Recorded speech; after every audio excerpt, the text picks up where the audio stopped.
Hello everyone and welcome to another Top 5 Records video. A while ago I made a video in which I compared the mobile Fidelity Sound Lab One Step on 45 RPM of Joni Mitchell's Blue to a first German pressing, a 90s pressing and a recent Bernie Grundman pressing from the box. The box just behind me here. Now, if you'd like to see that video, please check my channel. But at the end of it, I promised I would return to this title if I would have found an original US pressing. Because the outcome of that video was that I thought this was the best sounding version around. It was definitely better than the first German one. And it was a tough competition with the Bernie Grundman recent remaster, which sounded staggering. But if I had to choose, gun to my head, I'd choose this one. Now, during the record fair in Amsterdam, no, not Amsterdam, in Den Bosch, or some people say 's-Hertogenbosch, I found a first US pressing here. And I was very happy to find it because last month I thought I was looking for this in New York, in Manhattan, and in Brooklyn. I was there for work, but I thought, I want to find Blue because it's very tough to find a pressing of this, a US pressing of this in the Netherlands. Normal, like Dutch or German pressings, have a pretty high value, and they're not easy to find. And I love this album. It's growing on me every time I play it. And I bought it. I took it home with me after the record fair. First record I put on was this one, and it was so nice listening to the beautiful, warm tones of, for example, the piano and the incredible stuff Joni Mitchell does with her voice and the melodies she wrote for her vocals. It's just stunning. The lyrics are spectacular. There are so many good, impressive songs here. This record really grows on me. So I was so happy to find it, and it's an original master by Bernie Grundman. Just awesome. Now, I do have to get back to the promise I made. If I would ever find one, I would compare it with the Mobile Fidelity Sound Lab. And there is something very interesting going on. Because although this one is also mastered by Bernie Grundman, just as the one in the box here, there is a difference. You do notice that Grundman has the same vision for the remaster as for the original.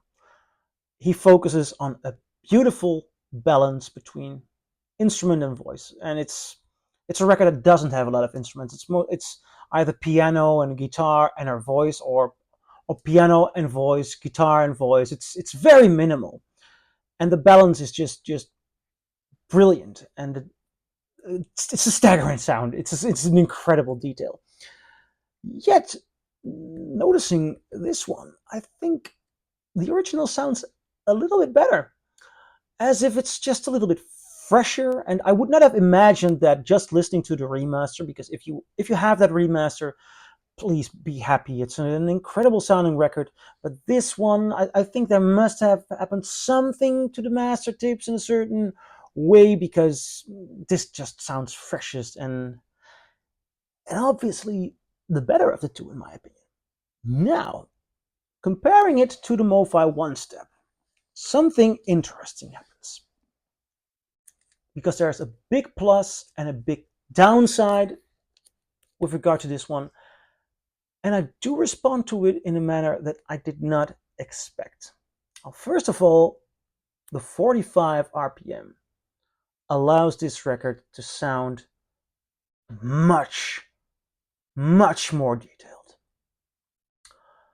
Does that add in such a minimal situation? The answer is yes. I have never heard Joni Mitchell's voice sound this gorgeous, this staggering, this detailed yet. But Krieg Wunderlich, the mastering engineer of Mobile Fidelity Sound Lab, is known for his smiley face equalizing, boosting the bottom, boosting the top. And I believe that's what happened here. This record doesn't have a lot of bottom, so I'm not noticing anything there. but the voice is so much more boosted than guitar or piano that the focus of this record is basically the voice. I was comparing this with a friend of mine last night, and this is his copy, so he obviously would be cheering for his MoFi One Step. He paid between 150 and $200 for it. I paid $25 for this original. Yet he was not, how do you say, cheering for this one. He said, listening to a song like River, he said, well, the piano on the original sounds like a Steinway, and on the MoFi it sounds like a keyboard. Why?